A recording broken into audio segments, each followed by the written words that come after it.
El género Clostridium, básicamente, según su clasificación histórica, estos son bacilos grampositivos, anaerobios en sí, estrictos y que tienen la capacidad de formar esporas.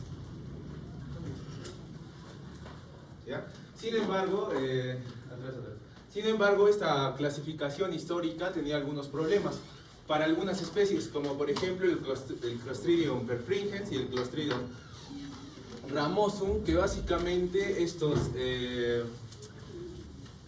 Clostridium perfringens y el Clostridium ramosum, que tienen la capacidad en sí de formar esporas, sin embargo no se demostraba en sí que estos lo hacían.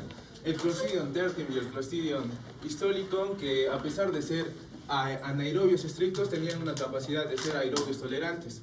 Y el Clostridium clostridiforme junto con el Clostridium ramosum, que a pesar de ser, como hemos dicho, gram positivos, se teñían de rosa, eran como se tiñen los gram negativos, ¿no? Y los gram positivos ya sabemos que se tiñen de púrpura por el cristal violeta.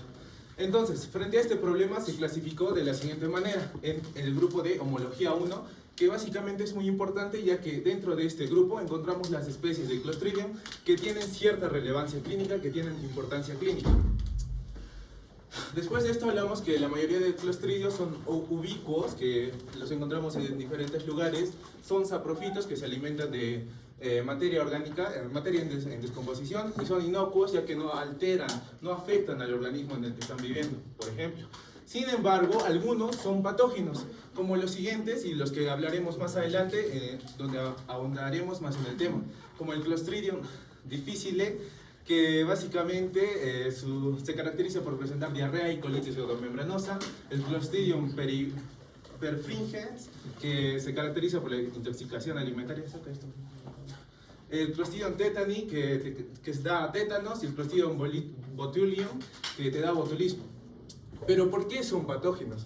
Básicamente porque presentan ciertas características, como viene a ser la formación de esporas, que les da una capacidad de resistencia frente a ambientes adversos, porque son de rápido crecimiento en ciertos ambientes, como dijimos son anaerobios, y por su síntesis de toxinas, que básicamente crean toxinas, vienen a ser neurotóxicas, tóxicas histolíticas, ¿no?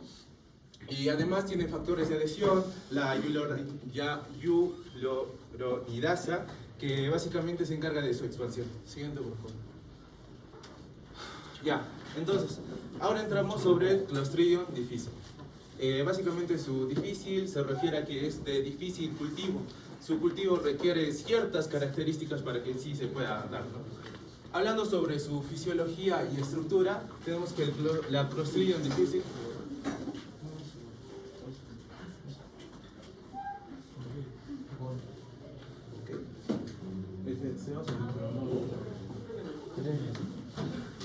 sobre su fisiología y estructura. La Clostridium difficile es un bacilo anaerobio de gran tamaño, llega a medir de 0.5 a 1.9 por 3.0 a 17 micrómetros. Forma libremente esporas tanto in vitro como in vivo como in cultivo, y produce un característico olor a corral debido a que produce una amplia variedad de ácidos grasos en sí. No nada muy por favor. No pueden comer esa media exposición, ¿no? Tienen que guardar respeto a los expositores, ¿no? Por eso les da un rey aquí, tenemos a pasar. Ya, por favor. Ya, ahora sí, continúa. Y como podemos ver en la imagen, a los Clostridium difficile, que prácticamente presentan flagelos para su movimiento. Así mismo también tenemos la patogenia inmunidad. La Clostridium difficile produce dos toxinas importantes, como la enterotoxina y la citotoxina, denominadas toxina A y toxina B respectivamente. Debemos recalcar sobre la enterotoxina, que es quimiotáctica. Como sabemos, quimiotáctica se refiere a que esta es quimiotáctica hacia los neutrófilos, va a traer neutrófilos, así promoviendo la infiltración de polimorfonucleares, conllevando así la liberación de citocinas, que como sabemos, estos promueven la inflamación. Y también tiene efecto citopático. Cuando hablamos de citopático, es decir, que va a alterar las uniones estrechas intercelulares. Va a aumentar la permeabilidad de la pared intestinal. Y asimismo también tenemos la citotoxina, que básicamente se encarga de la despolimerización de actina y destrucción del citoesqueleto celular. Asimismo, cabe recalcar que las cepas que sean negativas a enterotoxina A aún son capaces de producir enfermedad. La presencia de ambas toxinas no basta para promover enfermedad y por la presencia de proteínas de la capa superficial en el Clostridium difficile se permite la unión al patógeno al epitelio intestinal básicamente como un factor de adherencia. Siguiente. Bueno, en esta imagen podemos ver cómo el Clostridium, por la disrupción de microbiota normal, ya lo veremos más adelante, llega a una colonización del Clostridium difficile.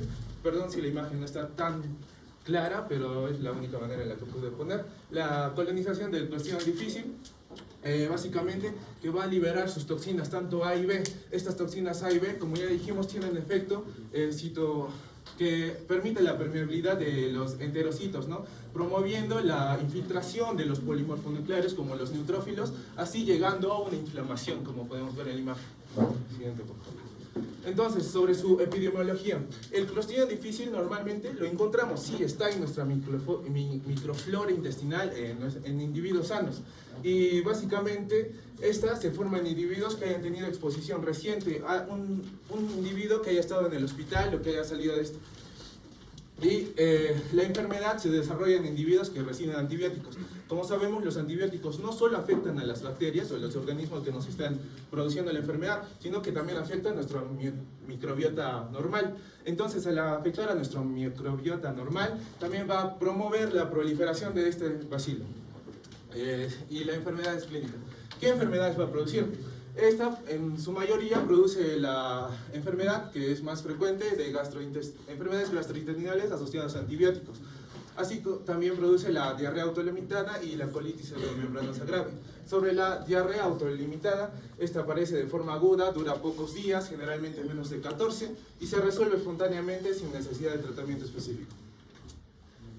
Hablando sobre la colitis pseudomembranosa grave, que es un poco más, no es un poco más, es más grave que la diarrea autolimitada. Esta es una inflamación intensa del colon caracterizada por diarrea profusa, dolor abdominal, fiebre, leucocitosis marcada y la presencia de placas pseudomembranosas en la mucosa intestinal, como podemos ver en la imagen. Siguiente, por favor. ¿Cómo vamos a hacer para su diagnóstico? Podemos diagnosticar tanto su colonización como la enfermedad.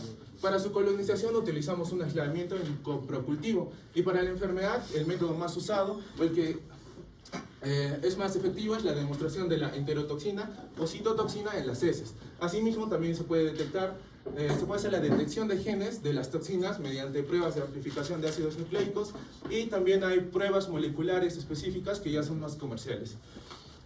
Sobre la prevención y control, es de difícil prevención porque el microorganismo, como ya les mencioné, es frecuente en los hospitales y la eliminación de sus esporas, las esporas que crean, es difícil, es complicado. Asimismo, este microorganismo contamina el ambiente durante varios meses. Para su tratamiento, no hablaré mucho sobre esto, pero es básicamente el tratamiento es de parar los antibióticos. Los antibióticos que se le esté dando al paciente lo paramos y de alguna manera así se va a poder contrarrestar la proliferación de este Clostridium. Pero si se necesita otro tratamiento, se puede usar el metronidazol, la vancomicina, e incluso se menciona que se puede usar infusión de contenido fecal si en caso esta enfermedad es recurrente. Gracias. Siguiendo con la exposición, yo les voy a hablar del Clostridium perfringens. Siguiente, por favor. Principalmente de sus características generales, este es un bacilo gram positivo, siendo corto, encapsulado, y este es no móvil. Este tiene una característica específica, tiene la característica que ya habíamos hablado antes, que forma esporas, y este sobre todo en ambientes con condiciones especiales. Este tiene una característica específica que es su crecimiento rápido, ya que en cultivos de agar presenta colonias en menos de 8 horas. Y también otra de las características que tiene es que puede producir gases como son el hidrógeno y el dióxido de carbono, y estos son responsables de la crepitación en la gangrena. Siguiente, por favor. Ok, vamos a hablar un poco más de su clasificación. Este se va a clasificar en 5 tipos y que van a ir de las letras A a la E, según las toxinas que puedan tener. Las toxinas que se involucran son la alfa, la beta, la epsinol y la iota. El tipo A es el más frecuente en los humanos y el principal responsable de la gangrena y la diarrea alimentaria. Otros tipos como la B, la C, la D y la E son causas de enfermedades graves pero se basan un poco más en lo que son los animales. Como podemos ver en este cuadro, vamos a tener el tipo, la toxina principal y su enfermedad asociada. Por ejemplo, en el tipo A tenemos la toxina principal es la alfa y está asociada a la gangrena gaseosa y a la toxinfección alimentaria, como había mencionado antes. La de tipo B, sus toxinas principales son alfa, beta y epsinol, y las enfermedades asociadas y principalmente sería la enteritis necrosante. La de tipo C, sus toxinas principales son alfa y beta, y las enfermedades asociadas son enteritis necrosante en humanos. Y la del tipo D, sus toxinas principales son alfa y epsinol, y la enfermedad asociada sería la enteroxemia en animales. Y por último, la del tipo E, que su toxina principal va a ser el alfa y la iota. Y la enfermedad asociada, bueno, estos son casos muy raros en los humanos, y por esto mismo es que hay poca información clínica. Siguiente, por favor. Bueno, siguiendo con la clasificación, les voy a hablar de la importancia clínica de los tipos de los Clostridium perfringens. Principalmente es el de tipo A, como ya había mencionado antes, ya que es la principal en los humanos. Esta puede generar una gangrena gaseosa, una intoxicación alimentaria que va a tener como síntomas diarrea autolimitada y va a causar la mayoría de infecciones en heridas y tejidos blandos. La del tipo C, por su parte, puede generar una enteritis necrosante que está asociada a la dieta rica en proteínas y pobre en carbohidratos. Y bueno, hablando más del tipo B, D y E, tienen una relevancia sobre todo en veterinaria, pero pueden generar enteroxemias y enteritis también, y rara vez causan o afectan a los humanos. ¿Sí? Okay. Hablando de los factores de virulencia, el principal factor de virulencia en es la toxina A, ya que esta es una fosfolipasa C que destruye la membrana celular, causa hemólisis, también causa necrosis tisular y aumenta la permeabilidad vascular.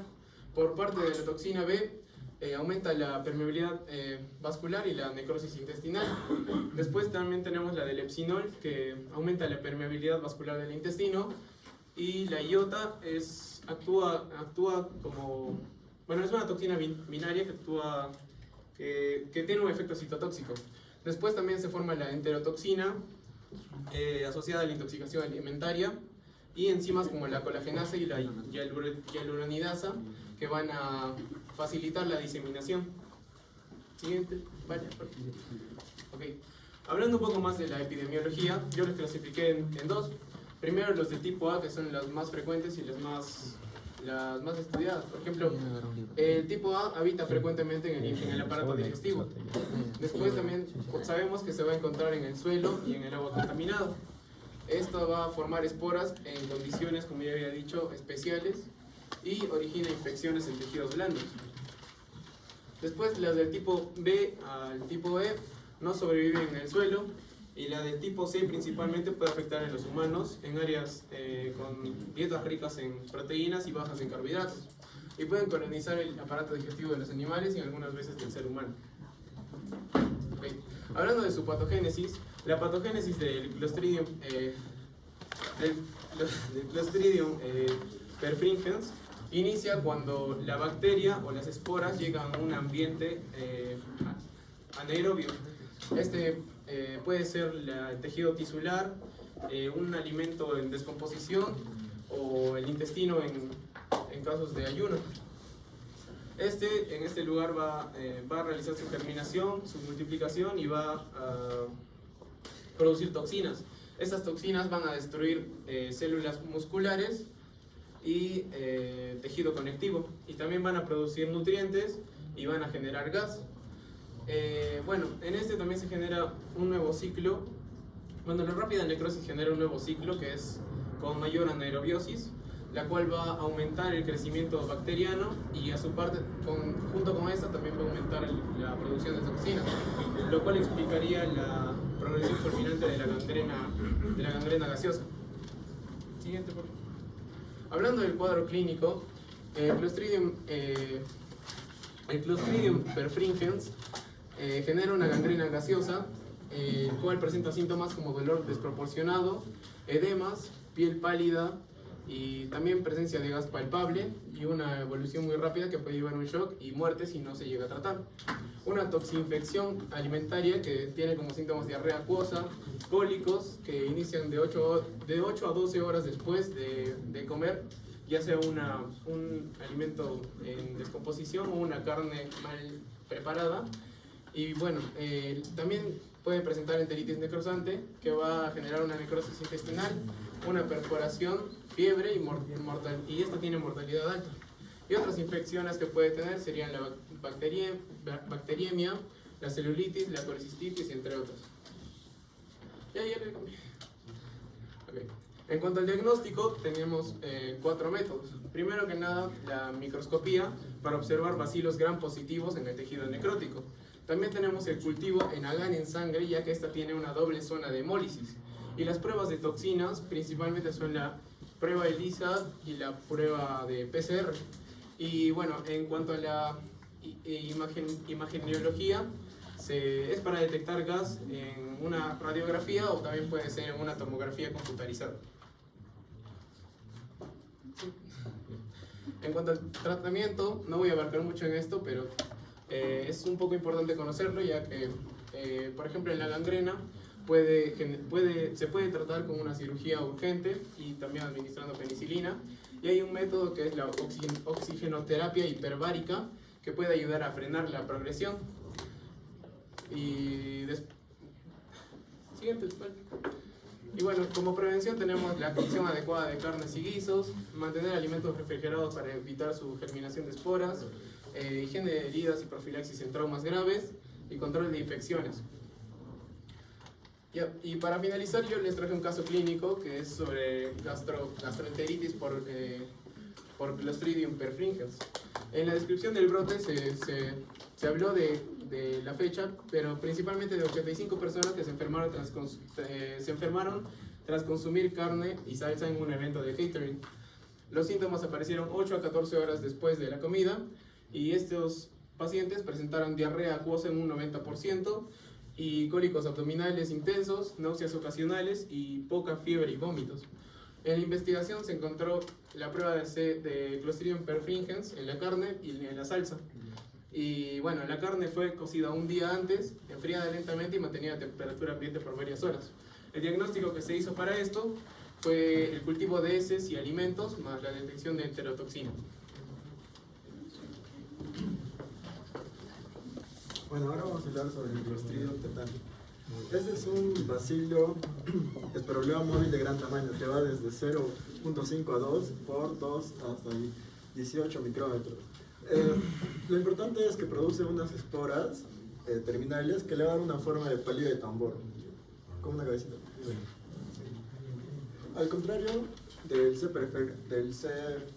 perfringens, el C. tetani tiene dificultades. ¿Por qué? Porque es muy susceptible al oxígeno. Recuerden esto porque es muy importante. Y esta aparece generalmente formando una película en vez de en la superficie en lugar de colonias separadas. Bueno, vamos a hablar sobre la patogenia. El C. tetani produce 2 toxinas, que va a ser la tetanolicina y la tetanopasmina. La segunda es la más importante. La tetanolicina es una hemolicina lábil al oxígeno y la tetanospina es una neurotoxina termolábil codificada por un plásmido. Este plásmido es no conjugativo, es decir, que si una cepa no tóxica no puede producir una cepa tóxica. Y la tetanolicina está relacionada serológicamente con la streptolicina O y las hemolicinas del C. perfringens. Sin embargo, no hay el libro comenta que todavía no se encuentra una forma clínica para esta toxina, ya más debido porque el oxígeno y el colesterol sérico inhiben justo esta tetanolicina. En la tetanospasmina, esta se produce en una fase estacionaria y se libera cuando la célula se lisa y es responsable de todas las manifestaciones clínicas. Siguiente.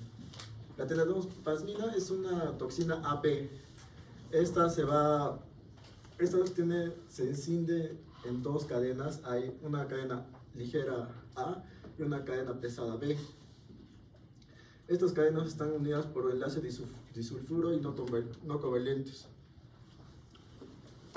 Ya, bueno, la porción de la cadena pasana se une a justo a los receptores de ácido ciálico específicos y otras glucoproteínas en las neuronas. ¿Sí?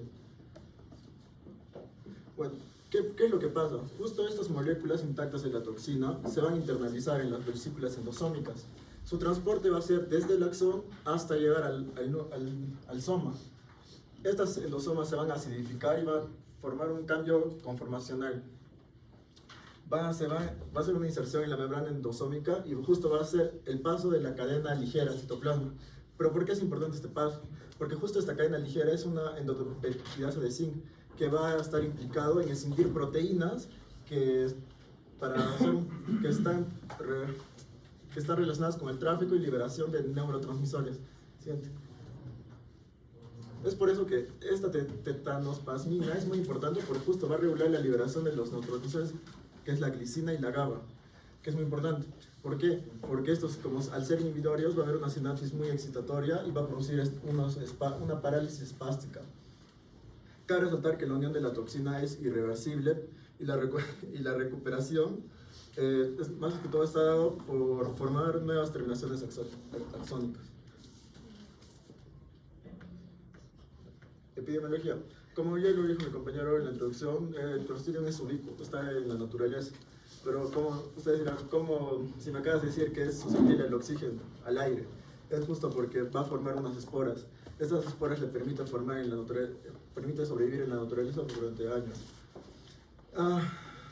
Más que todo va a originar una mortalidad en países donde no hay una correcta vacunación o no se sitúa de forma segura, no hay un control preciso, ya que justo en el último siglo se ha visto que el caso de tétanos ha ido decreciendo en países desarrollados.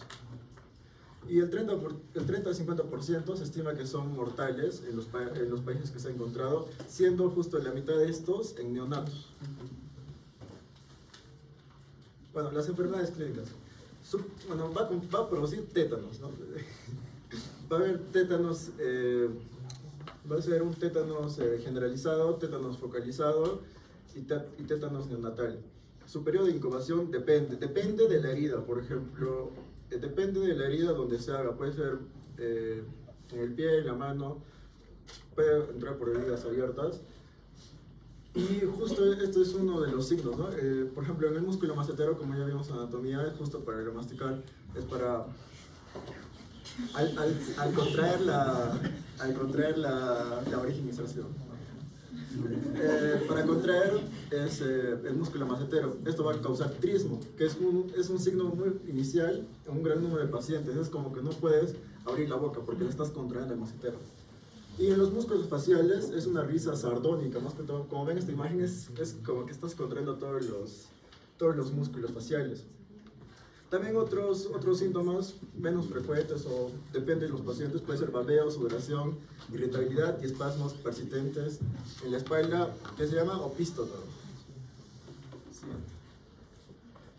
Como vimos, ese es el generalizado. En el localizado es más que todo una variante donde el tétanos, la manifestación clínica es cercana a donde se hizo la infección primaria, no pasa hacia todo el sistema autónomo. Porque si pasa al sistema autónico va a haber arritmias cardíacas, produciendo la muerte, ¿no? En el tétanos localizado la variante más desfavorable es la cefálica, más que todo porque está relacionada justo con la cabeza, ¿no? Y el tétanos neonatal es más que todo, se asocia con una infección inicial del muñón umbilical. Este es el que tiene más casos en países en vías de desarrollo y subdesarrollados. Bueno, el diagnóstico, se dice que hay una triada que es el dolor, rigidez y espasmos. Se elabora a partir de la presentación, más que todo se elabora a partir de la presentación clínica, ya que justo los cultivos en medios de agar normalmente son positivos alrededor del 30%. ¿Por qué? Porque justo, a diferencia de otros bacilos, el tétanos no necesita pocos microorganismos para poder hacer presente. Y acá no se detecta la toxina ni los anticuerpos dirigidos de la toxina en el paciente, porque esta se une justo rápido a las neuronas motoras para ser internalizado. Siguiente. Bueno, acá vemos un cuadro de casos desde el 2000 a 2024 de casos de tétanos. Como ya les dije, en casi todos los países se va desarrollando, solo prevalece en los menos desarrollados, en los que no tienen integración a la vacunación. Ya que el tratamiento principal es el despridamiento de la herida primaria, la penicilina o metronidazol para destruir las bacterias, y más que todo la vacunación, que la vacunación es importante. Se da en los niños, en los adultos, y los niños jóvenes, y en los adultos se recomienda cada 10 años seguir vacunados. Sí. Caso clínico. Bueno, acá vemos un hombre de 86 años que por haberse clavado justo una astilla en la mano de derecha, 3 días, o sea, se hizo una herida acá. Mientras trabajaba en el jardín, se describe que no recibió vacuna de toxoide tetánico ni globina tetánica. A los 7 días desarrolló faringitis, pasados 3 días no se podía ir al hospital local con dificultad para hablar, como ya les dije, no puedes mover bien los músculos faciales, deglutir y respirar, y con dolor torácico y desorientación. Fue ingresado a un diagnóstico de ictus. 4º día, una insuficiencia respiratoria. Fue trasladado a UCI donde se realizó el diagnóstico de tétanos, donde ya estaba muy grave. A pesar del tratamiento con toxoide y globina tetánica, el paciente falleció un mes después del ingreso. Más que todo esto nos demuestra que un rápido diagnóstico del tétanos, como ya les dije, la triada, más que todo llegar a los espasmos, ¿no? Y preguntar si es que tuvo una herida abierta o una infección. Y más que todo, como les digo, la vacunación. La vacunación es importante para combatir el tétanos, el C tetánico. Continuando, yo les voy a hablar sobre el Clostridium botulinum. Principalmente esta bacteria va a ser causante del botulismo. Como podemos ver en las imágenes, principalmente va a actuar sobre los músculos, y si llega principalmente lo que vendría a ser el músculo diafragma, vendría a ocasionar una insuficiencia respiratoria y posteriormente la muerte. Bien, vamos a hablar sobre primero la fisiología y la estructura. Como sabemos, todo este tipo de bacterias van a ser bacilos anaerobios, que van a estar subdivididos en 4 subclases, de acuerdo a sus propiedades fenotípicas y genotípicas. Pero a su vez estas 4 subclases van a formar el mismo Clostridium. Estas van a producir 7 toxinas botulínicas que junto con la toxina tetanospasmina del tetani van a ser las más letales en este tipo de bacterias. Las 7 toxinas botulínicas que va a producir este tipo de bacteria van a ser desde la A hasta la G. Hablando de las principales que van a causar las enfermedades en humanos, va a ser la A, la B, la E y la F. Las demás van a producir enfermedades en animales. Ahora, los otros Clostridiums que producen toxinas botulínicas vendrían a ser el Butyricum, que produce toxina E, el Barati, que produce la toxina F, y el Argentinense, que produce la toxina G. Mencionando un poco más sobre las toxinas, la A y la B son las más frecuentes, las que las encontramos más en los casos de los diagnósticos, y la E y la F son menos frecuentes. Ahora, la patogenia y la inmunidad. Como ya les había mencionado que estas dos eran las más frecuentes, hablaremos de estas. La toxina A y B va a tener un peso de 150.000 daltons, y esta va a estar constituida por 2 subunidades. Primero, una subunidad grande que es no toxigénica, y una subunidad pequeña que tiene actividad en la peptidasa de zinc. Esta toxina A y B, al ingresar al cuerpo, va a formar complejos con otras proteínas no tóxicas que van a proteger esta neurotoxina en el tubo digestivo. Ahora, ¿qué es lo que va a pasar? Primero, la subunidad grande va a ingresar a lo que vendría a ser al cuerpo y se va a unir a los receptores de ácido ciálico y de las glucoproteínas de las neuronas. ¿Qué va a producir esto? Que haya un ingreso en las neuronas por endocitosis. Entonces, la neurotoxina entra al cuerpo, dirá a las neuronas, y posteriormente estas neurotoxinas van a llegar a la unión neuromuscular. Es ahí donde actúa la siguiente subunidad, la subunidad pequeña, que tiene actividad en la peptidasa. Esta subunidad básicamente se va a dirigir a las proteínas que liberan acetilcolina. Y como sabemos, si recordamos, la acetilcolina es un neurotransmisor excitador. ¿Qué es lo que va a pasar con esto? Al no producir lo que vendría a ser la acetilcolina, los músculos van a estar totalmente relajados. Y esto va a producir una parálisis flácida. Ahora, la epidemiología y las enfermedades clínicas. El botulismo se va a dividir en 4 clases: botulismo clásico o alimentario, botulismo de lactante, botulismo por heridas y botulismo por inhalación. El primero, el botulismo clásico o alimentario, principalmente se da en conservas. Esta se va a subdividir en dos tipos, que va a ser las conservas caseras, en las que vamos a encontrar las toxinas A y B, y las conservas de pescado, en las que vamos a encontrar la toxina E. Posteriormente tenemos el botulismo de lactante.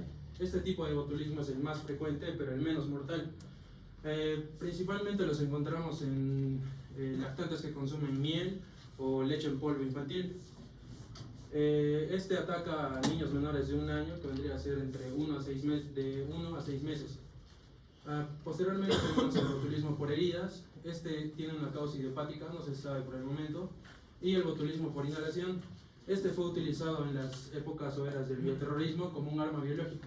Este era transportado a través del aire, y este tipo de botulismo tiene un alto crecimiento y una alta mortalidad. Ahora, el diagnóstico del laboratorio del botulismo, principalmente lo vamos a dividir en 3. El primero, que ya les había mencionado, que era por conservas, lo vamos a diagnosticar encontrando las toxinas en alimentos, en heces, en jugos gástricos y en el suero.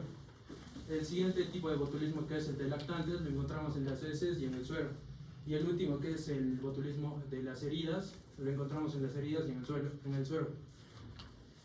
Ahora, el tratamiento, la prevención y el control. Antes de hablar del tratamiento, para aislar nosotros a la neurotoxina o para cultivarla, primeramente tenemos que ponerlo a una temperatura de 80 grados por 10 minutos. ¿Cuál es el objetivo de esto? Principalmente es aislar o eliminar las bacterias que no producen esporas. Y gracias a esto, junto con un cultivo enriquecido anaerobio, es decir, con falta de oxígeno, haremos de que estas bacterias se reproduzcan con mayor frecuencia. Ahora, el tratamiento es la prevención y el control. Lo vamos a dividir en 3 partes. Uno, que es el soporte ventilatorio, que como ya les había mencionado, que si llega el diafragma, este va a producir insuficiencia respiratoria y posiblemente la muerte. El segundo, que es el metronidazol o penicilina a través del aparato digestivo. Y por último, la antitoxina botulínica trivalente, que esta va a actuar sobre principalmente las toxinas A, B y E.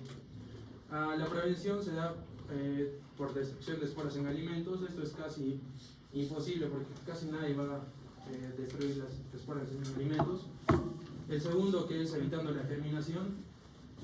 ¿Cómo hacemos esto? Poniendo los alimentos en un pH ácido a una temperatura baja. El siguiente método sería la destrucción de las toxinas. Y por último, evitar el consumo de miel en lactantes. Ya. Bueno, ahora vamos a hablar sobre otras especies de Clostridium que no se han mencionado. En primer lugar tenemos el Clostridium septicum. Ya, bien, este es de crecimiento rápido en medios anaerobios, como la mayoría, y osmólisis en la sangre. Esta se detecta mediante 2 tipos de pruebas, que es el eritol, que sale negativa, y esta también fermenta lo que es la glucosa y la convierte en ácido. Su patogenicidad básicamente se refiere a la alfa-toxina, que es una toxina que forma poros y causa la necrosis y posteriormente lo que sería la bacteriemia. Y esta es altamente resistente a lo que es la penicilina. Esta es muy especial e importante porque es un marcador directo para identificar lo que sería el cáncer de colon. También indica lo que es la leucemia o la diabetes. Un hemocultivo positivo también puede indicar lo que sería la neoplasia oculta. En esta imagen podemos ver cómo es que el Clostridium septicum crece de forma espiralada. En esto podemos ver la alfa-toxina que forma poros o esporas, ¿no? Ya. Seguidamente tenemos al Clostridium sordelini. En su cultivo tenemos las colonias que son circulares y no están pigmentadas. Mediante sus pruebas tiene la movilidad positiva y produce esporas ovaladas. En sus toxinas tenemos 2 importantes, que una es la letal y otra es la hemorrágica, que son homólogas a la de la Clostridium difficile. Y en cuadro clínico tenemos lo que es el sangrado y el excusado de tejidos, ¿no? Y esta es resistente a lo que son las tetraciclinas.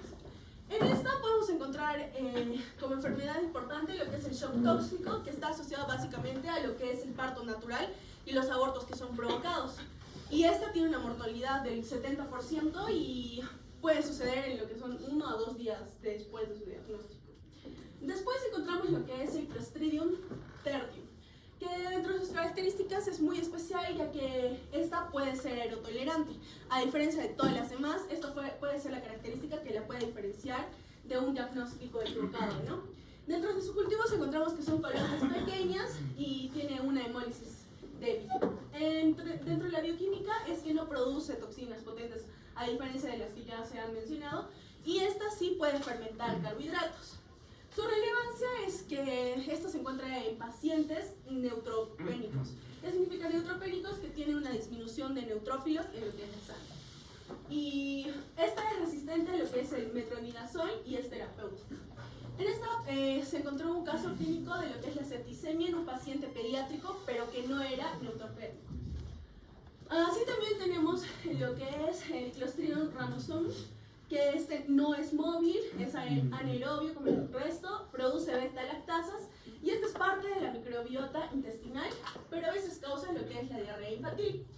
El Clostridium inoculum significa básicamente que es inocente, que no causa nada de enfermedades, pero está aislado en lo que son las infecciones nosocomiales, es decir, las infecciones que pueden causarse en un hospital después de algún procedimiento quirúrgico, etc. Como lo que podría ser la endocarditis infecciosa por alguna colocación de prótesis celulares o abdominales postquirúrgicas, infecciones abdominales postquirúrgicas. Esta es resistente intrínsecamente a lo que es la vancomicina y es importante en los hospitales ya que produce infecciones nosocomiales, como ya les decía. De ahí tenemos el Clostridium bifermentanis, que es versátil metabólicamente. ¿Qué significa esto? Que este puede producir energía a través de diferentes vías. Nosotros conocemos la que es netamente a partir de la fermentación de carbohidratos, pero esto también puede fermentar aminoácidos, ¿no? Esta tiene casos raros que son los abscesos hepáticos. Los abscesos hepáticos, como vemos acá, es una cavidad llena de pus que puede ser causada por una infección debido a una enfermedad o a algún trauma. De ahí tenemos el Clostridium sporogenes, como es un sustituto del Clostridium bartolium y se usa en laboratorios para investigación. Este es no toxigénico y se emplea como control de la microbiología. Gracias.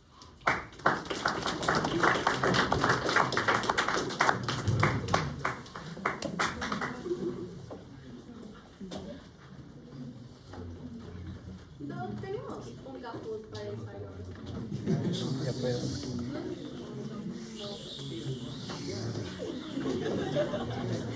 No hay tiempo. No.